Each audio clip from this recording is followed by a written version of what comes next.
Selamat datang di Virtual Spoiler. Jangan lupa like, komen, subscribe, dan follow. Sebelum videonya dimulai, Mimin mau meminta tolong ke kalian semua untuk bantu channel ini agar bisa monetisasi dengan cara subscribe channel ini dan selalu menonton video terbarunya.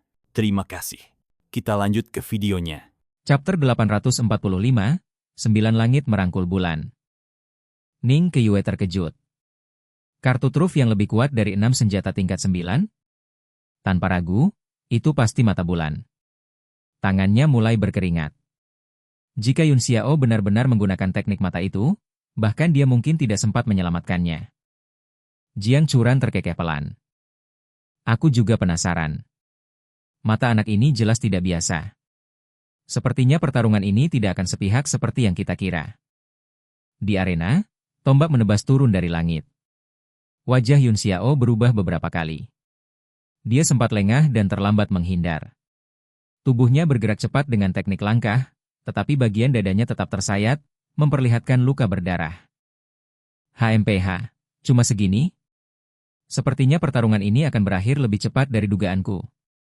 Erwo Xiang menyeringai dingin. Tombak di tangannya berputar dan terus menyerang tanpa henti. Di bawah tekanan serangan bertubi-tubi itu, Yun Xiao mulai kewalahan dan berada dalam bahaya. Luo Qingyun mengerutkan kening. Dia tahu kekuatan Yun Xiao tidak sesederhana ini, tetapi dia tidak mengerti kenapa Yun Xiao terus menahannya. Bang! Tiba-tiba terdengar benturan keras, disertai kilatan petir yang menyilaukan. Yun Xiao akhirnya tidak menahan diri lagi. Dia mengeluarkan sebuah palu dan menghantamkannya ke tombak lawan, memicu puluhan ribu sambaran petir. Karakter kuno Maha yang melambangkan hukum petir muncul di dalam kilatan itu, mengguncang trisula di tangan lawan. Astaga! Senjata tingkat 9 lagi. Semua orang kembali terkejut. Ini sudah senjata tingkat 9 ke-8 yang digunakan Yun Xiao. Banyak wajah terlihat kosong karena terlalu kaget. Kamu akhirnya membuatku kesal. Kamu sendiri yang menggali kuburmu. Tatapan Yun Xiao berubah dingin dan tajam. Dia tahu Run Xiang masih memiliki 2 harta rahasia naga. Jika dia terus menahan diri, semakin lama pertarungan berlangsung, dia justru akan semakin terdesak. Selama dia tidak menggunakan mata bulan dan teknik pedang tertentu, dia masih aman di kota bulan merah. Dia mengangkat kedua tangannya dan menunjuk ke depan. 4 pedang bintang dingin surga utara lainnya terbang keluar. 5 pedang yang sebelumnya tersebar ikut terangkat, lalu semuanya melayang di udara. 9 pedang kini melayang di langit, memancarkan hawa dingin. Energi mereka saling terhubung, membentuk pola formasi samar di udara. 4 lagi. Orang-orang yang sudah mati rasa hanya bisa melongo. Rasanya tidak ada lagi yang bisa mengejutkan mereka. Ruan Hongyu juga terdiam. Bibirnya bergerak sedikit, tetapi tidak ada kata yang keluar. Jiang Churan pun tercengang. Namun, dia segera mengerutkan kening. Meski jumlahnya banyak, tetap saja tidak bisa digunakan sembarangan.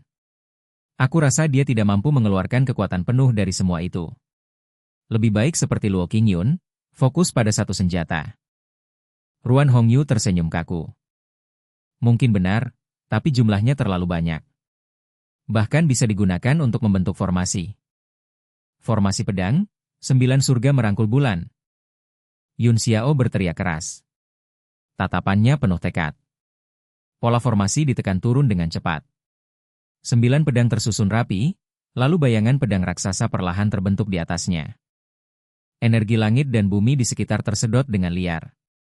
Dalam sekejap, lautan aura pedang yang mengerikan menyebar ke segala arah. Formasi pedang yang luar biasa. Formasi apa ini? Aku belum pernah melihatnya. Wajah Jiang Churan berubah pucat karena kaget.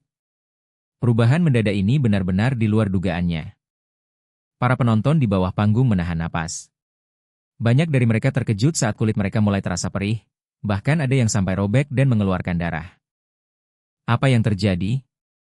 Bukankah ada pelindung arena? Kenapa aura pedangnya bisa menembus keluar? Semua orang panik. Mereka buru-buru mengerahkan energi untuk melindungi diri. Seorang lelaki tua di antara penonton berkata dengan ekspresi serius. Formasi pedang 9 yin dan 9 yang dari sekte kami terkenal di seluruh dunia. Tapi, harus kuakui, Masih kalah dibanding formasi 9 surga merangkul bulan ini. Formasi seperti ini terlalu mendominasi. Mustahil tidak dikenal. Apa tidak ada di antara kalian yang pernah melihatnya? Oh, formasi pedang 9 yin dan 9 yang saja masih kalah? Tanya seseorang dengan terkejut. Seorang lelaki tua lain berkata pelan. Menurutku jumlah perubahan dalam formasi ini jauh lebih dari 9. Hanya saja kekuatan pemuda itu masih terbatas, jadi belum bisa mengeluarkannya sepenuhnya. Lelaki tua pertama mengangguk. 9 adalah angka puncak. Itu melambangkan batas tertinggi. Jika formasi ini menembus batas itu, kekuatannya akan meningkat dengan sangat mengerikan. Sekarang dia baru seorang Marshal Supreme bintang 6. Bayangkan jika suatu hari dia menjadi Marshal Saffron, bahkan mencapai bintang 9, siapa di dunia ini yang bisa mengalahkannya?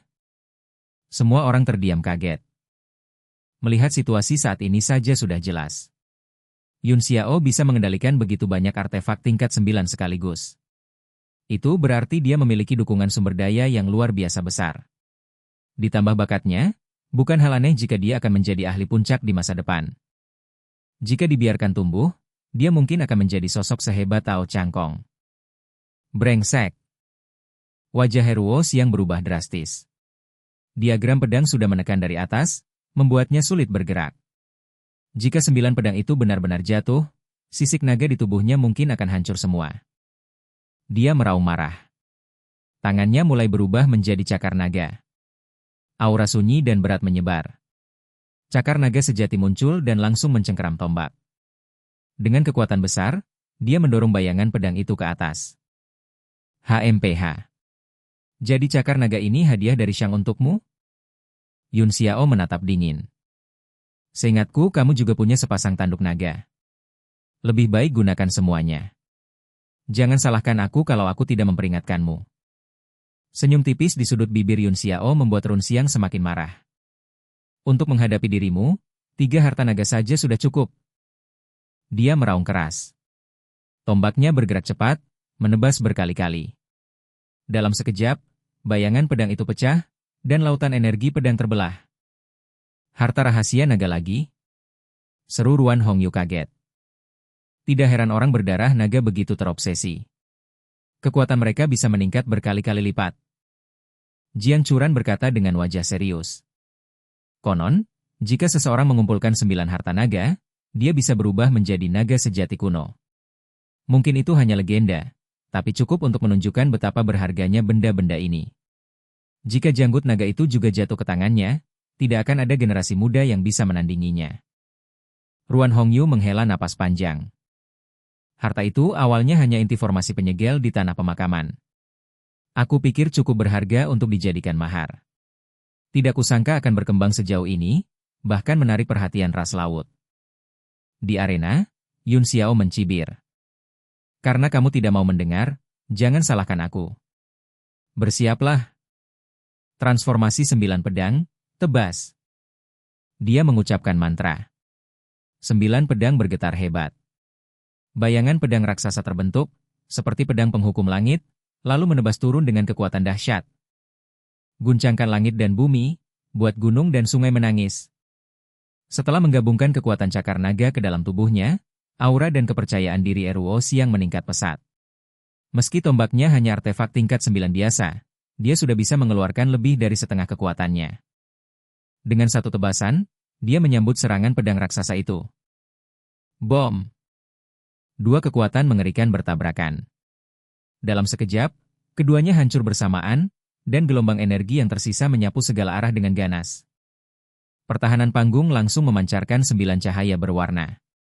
Di bawah tekanan dari banyak senjata tingkat 9 dan lautan energi pedang, panggung yang juga merupakan artefak akhirnya tidak mampu menahannya lagi.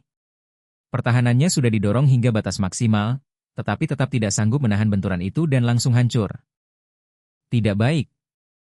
Beberapa teriakan panik terdengar di tengah kekacauan. Semua orang hanya bisa menyaksikan saat pertahanan runtuh. Gelombang kejut yang mengerikan menyapu ke segala arah dan membuat siapapun gemetar ketakutan. Tenang.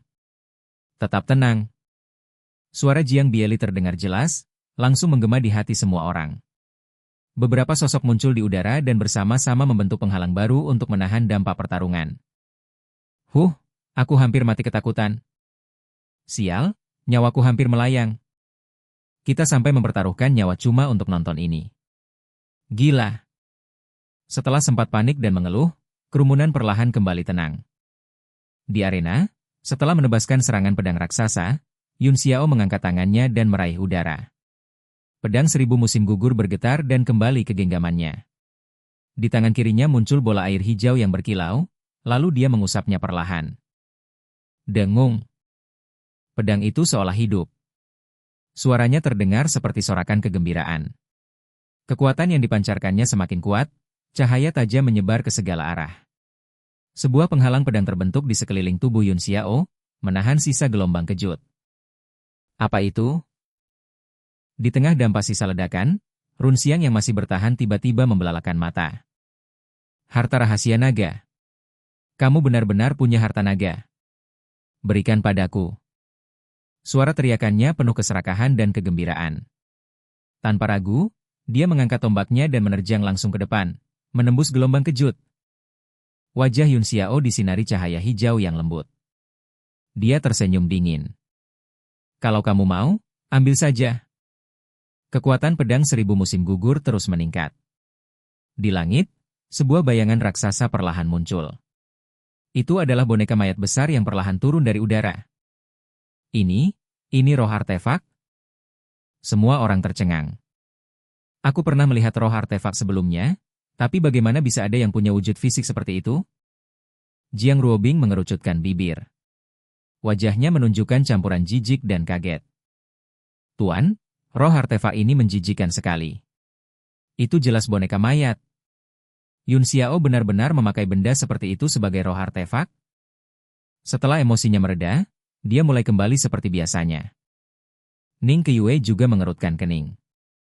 Ini memang tidak terlihat seperti roh artefak biasa. Tapi kalau bukan, lalu apa? Mungkin, itu bentuk asli pedangnya. Jiang Churan tiba-tiba berbicara. Pedang itu kemungkinan ditempa dari boneka mayat raksasa ini. Sekarang, karena terkena air hijau itu, wujud aslinya saat masih hidup muncul kembali. Dia tersenyum pahit. Anak ini benar-benar penuh rahasia.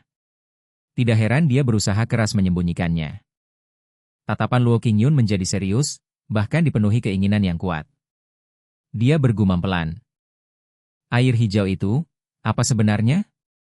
Kenapa aku merasa itu seperti harta naga? Darahku sampai bergejolak. Air hijau itu adalah air mata naga sejati. Saat di tanah pemakaman dulu, pedang boneka mayat memang bereaksi kuat terhadap benda ini. Sekarang, air itu melekat pada pedang, membuatnya menampakkan bentuk aslinya dan memancarkan aura yang mengerikan. Yun Xiao menatap Run Xiang dengan dingin. Tangannya membentuk segel, lalu pedang itu diangkat tinggi dan ditebaskan dari langit. 1000 musim gugur seperti salju, tengah malam seperti mimpi, satu tebasan menekan jiwa. Terima kasih sudah mendengarkan Virtual Spoiler. Sampai jumpa di pembahasan berikutnya.